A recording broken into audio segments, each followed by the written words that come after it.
ನಮಸ್ಕಾರ. ಇದು ಜಾಣ ಸುದ್ದಿ, ವಿಜ್ಞಾನ, ವಿಚಾರ ಹಾಗೂ ವಿಸ್ಮಯಗಳ ಧ್ವನಿ ಪತ್ರಿಕೆ. ದಿನದಿನವೂ ವಿಜ್ಞಾನ.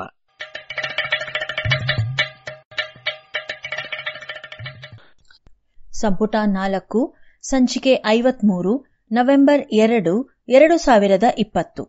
ವೈದ್ಯಕೀಯದಲ್ಲಿ ಆಕಸ್ಮಿಕಗಳು.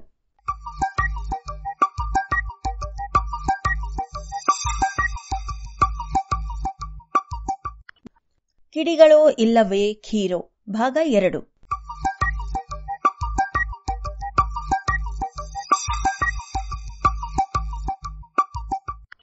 ಕಿಡಿಗಳೋ ಖೀರೋ ಎನ್ನುವ ವಿವಾದದಲ್ಲಿ ಅಸೆಟೈಲ್ ಕೋಲಿನ್ ಎನ್ನುವ ಹೊಸದೊಂದು ರಾಸಾಯನಿಕದ ಪಾತ್ರವಿದೆ ಎಂದು ಇಂಗ್ಲೆಂಡಿನ ಡಾ ಹೆನ್ರಿ ಡೇಲ್ ಗುರುತಿಸಿದ್ದರಷ್ಟೇ. ಅದಾದ ಮೇಲೆ ಮೊದಲ ವಿಶ್ವಯುದ್ಧ ಈ ಸಂಶೋಧನೆಯನ್ನು ತುಸು ಹಿಂದೆ ತಳ್ಳಿತ್ತು. ವಿಶ್ವಯುದ್ಧದ ನಂತರ 1921ರಲ್ಲಿ ಆಸ್ಟ್ರಿಯಾ ದೇಶದ ಡಾ ಒಟೋ ಲೋವಿ ಒಂದು ವಿನೂತನ ಪ್ರಯೋಗ ಮಾಡಿದರು. 2 ಕಪ್ಪೆಗಳ ಹೃದಯವನ್ನು ಪ್ರತ್ಯೇಕಿಸಿದರು. ಆ ಹೃದಯಗಳು ಇನ್ನೂ ಬಡಿಯುತ್ತಾ ಇರುವಂತೆಯೇ ಅವುಗಳಲ್ಲಿ ಒಂದು ಕಪ್ಪೆಯ ಹೃದಯಕ್ಕೆ ಹೋಗುತ್ತಿದ್ದ ಪ್ರತಿಕೂಲ ಸ್ವತಂತ್ರ ನರವನ್ನು ಕತ್ತರಿಸಿದರು.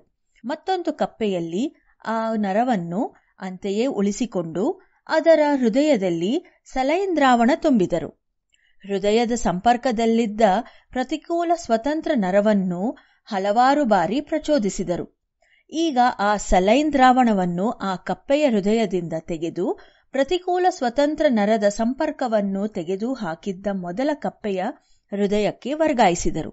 ಪ್ರತಿಕೂಲ ಸ್ವತಂತ್ರ ನರದ ಯಾವ ಸಂಪರ್ಕ ಇಲ್ಲದಿದ್ದರೂ ಆ ಕಪ್ಪೆ ಯಥಾವತ್ ನರವನ್ನು ಪ್ರಚೋದಿಸಿದರೆ ಹೇಗೆ ವರ್ತಿಸಬೇಕೋ ಹಾಗೆಯೇ ವರ್ತಿಸಿತ್ತು. ಅಂದರೆ ನರವನ್ನು ಪ್ರಚೋದಿಸಿದಾಗ ಒಂದು ರೀತಿಯ ರಾಸಾಯನಿಕ ಬಿಡುಗಡೆ ಆಗುತ್ತದೆ, ಅದು ಸಲೈನ್ ದ್ರಾವಣದಲ್ಲಿ ಸೇರುತ್ತದೆ.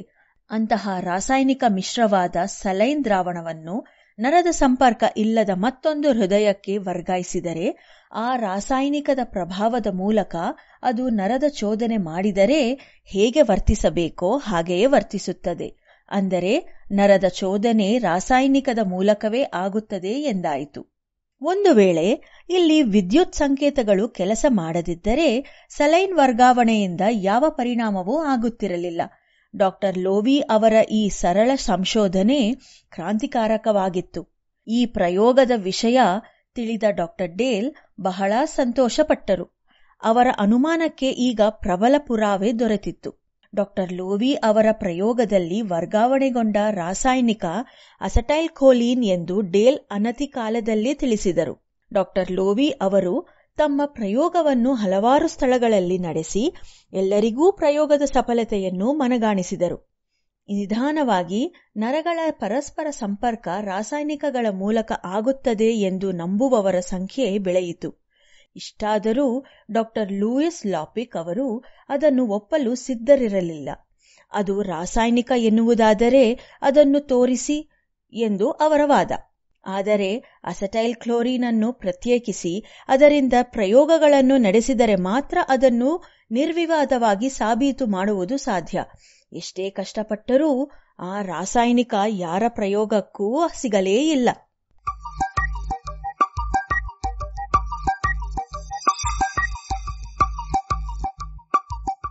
1929ರಲ್ಲಿ ಹಿಸ್ಟಮಿನ್ ಎಂಬ ರಾಸಾಯನಿಕದ ಬಗ್ಗೆ ಸಂಶೋಧನೆ ಮಾಡುವಾಗ ತೀರಾ ಆಕಸ್ಮಿಕವಾಗಿ ಡಾ ಡೇಲ್ ಮತ್ತು ಅವರ ಶಿಷ್ಯ ಡಾ ಹೆರಾಲ್ಡ್ ಡಡ್ಲಿ ಅವರಿಗೆ ಕುದುರೆಗಳ ಗುಲ್ಮದಲ್ಲಿ ಅಸೆಟೈಲ್ ಕೋಲಿನ್ ರಾಸಾಯನಿಕ ದೊರೆಯಿತು.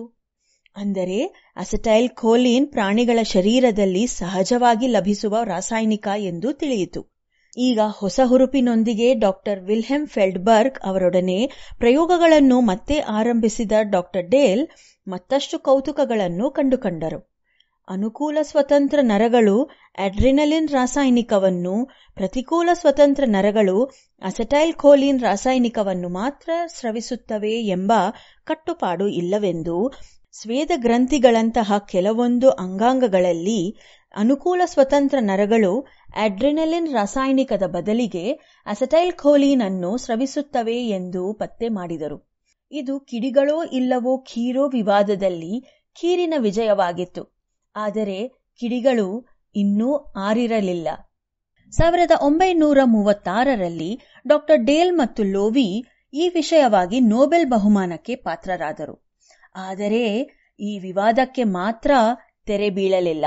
ರಾಸಾಯನಿಕಗಳು ಈ ಮಟ್ಟದ ವೇಗವನ್ನು ಪಡೆಯುವುದು ಸಾಧ್ಯವೇ ಇಲ್ಲ, ಎಲ್ಲೋ ಏನೋ ತಪ್ಪಾಗಿದೆ ಎಂದು ಆಸ್ಟ್ರೇಲಿಯಾದ ನರರೋಗ ತಜ್ಞ ಡಾ ಜಾನ್ ಎಕ್ಲೆಸ್ ಅವರ ನೇತೃತ್ವದಲ್ಲಿ ನರರೋಗ ತಜ್ಞರು ವಾದಿಸಿದರು.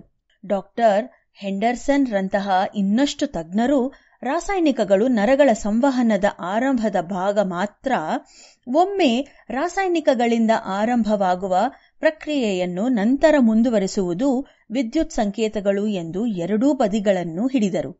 ಆದರೆ 1950ರಲ್ಲಿ ಡಾ ಪಾಲ್ ಫಾಟ್ ಮತ್ತು ಡಾ ಬರ್ನಾರ್ಡ್ ಕಾಟ್ಚ್ ಅತ್ಯಂತ ಸೂಕ್ಷ್ಮ ಸಂವೇದಿ ಯಂತ್ರಗಳ ಮೂಲಕ ನರಗಳ ತುದಿಯಲ್ಲಿ ಸ್ರವಿಸಲ್ಪಟ್ಟ ಅಸೆಟೈಲ್ ಖೋಲಿನ್ ಅರೆ ಕ್ಷಣದಲ್ಲಿ ಒಂದು ವಿದ್ಯುದಾವೇಶವನ್ನು ಸೃಷ್ಟಿಸುತ್ತದೆ ಎಂದು ಪತ್ತೆ ಮಾಡಿದರು. ಕಿಡಿಗಳೋ ಇಲ್ಲವೇ ಖೀರೋ? ವಿವಾದದಲ್ಲಿ ಈಗ ಕಿಡಿಗಳು ಕೂಡ ಖೀರಿನಿಂದಲೇ ಹೊತ್ತುತ್ತವೆ ಎಂದಾಯಿತು. 1951ರಲ್ಲಿ ನಡೆಸಿದ ಒಂದು ಪ್ರಯೋಗದಲ್ಲಿ ಡಾ ಜಾನ್ ಎಕ್ಲೆಸ್ ನರಗಳ ಸಂವಹನದ ಕೆಲವು ಮುಖ್ಯ ಅಂಶಗಳನ್ನು ವಿದ್ಯುತ್ ಆವೇಶದ ಸಿದ್ಧಾಂತದಿಂದ ವಿವರಿಸಲು ಆಗುವುದಿಲ್ಲ ಎಂಬುದನ್ನು ಕಂಡುಕೊಂಡರು. ಈ ಪ್ರಯೋಗದ ನಂತರ ರಾಸಾಯನಿಕ ಸಂವಹನ ಸಿದ್ಧಾಂತದ ಪ್ರತಿಪಾದಿಯಾದ ಅವರು ಆ ನಿಟ್ಟಿನಲ್ಲಿ ಅನೇಕ ಪ್ರಯೋಗಗಳನ್ನು ನಡೆಸಿ ಕಡೆಗೆ 1963ರಲ್ಲಿ ನೊಬೆಲ್ ಬಹುಮಾನವನ್ನು ಪಡೆದರು.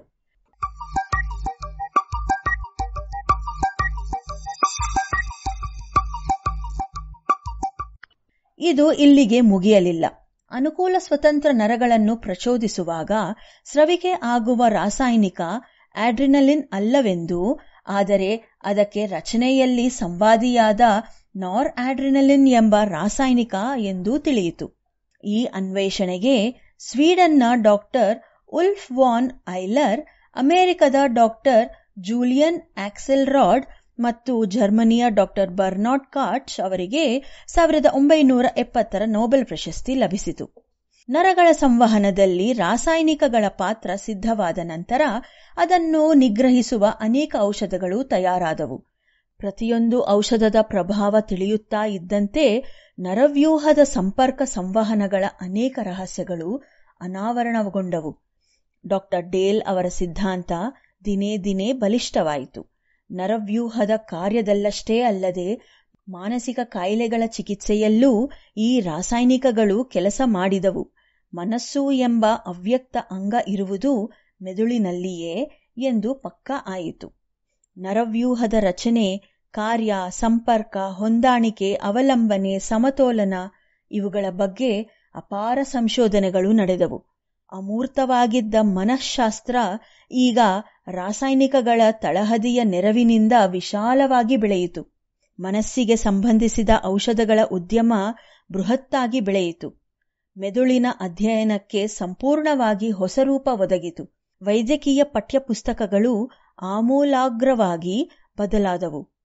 ಇಂತಹ ಕ್ರಾಂತಿಯನ್ನು ಈ ಇಡೀ ಪ್ರಕ್ರಿಯೆಯಲ್ಲಿ ಭಾಗಿಯಾಗಿದ್ದ ಯಾವೊಬ್ಬ ವಿಜ್ಞಾನಿಯೂ ಕನಸಿನಲ್ಲಿಯೂ ಎಣಿಸಿರಲಿಕ್ಕಿಲ್ಲ. ಅನೇಕ ಆಕಸ್ಮಿಕಗಳ ಸಂಯೋಗ ಕಿಡಿಗಳೋ ಇಲ್ಲವೇ ಖೀರೋ ಎಂಬ ಪ್ರಶ್ನೆಗೆ ಉತ್ತರ ನೀಡುವುದರ ಜೊತೆಗೆ ವೈದ್ಯಕೀಯ ಜಗತ್ತನ್ನೇ ಬದಲಾಯಿಸಿತ್ತು.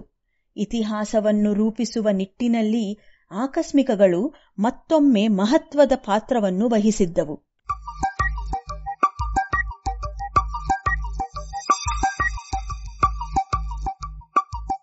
ಇದು ಇಂದಿನ ವೈದ್ಯಕೀಯದಲ್ಲಿ ಆಕಸ್ಮಿಕಗಳು. ರಚನೆ ಕಿರಣ್ ಸೂರ್ಯ, ಜಾಣಧ್ವನಿ ಅಶ್ವಿನಿ.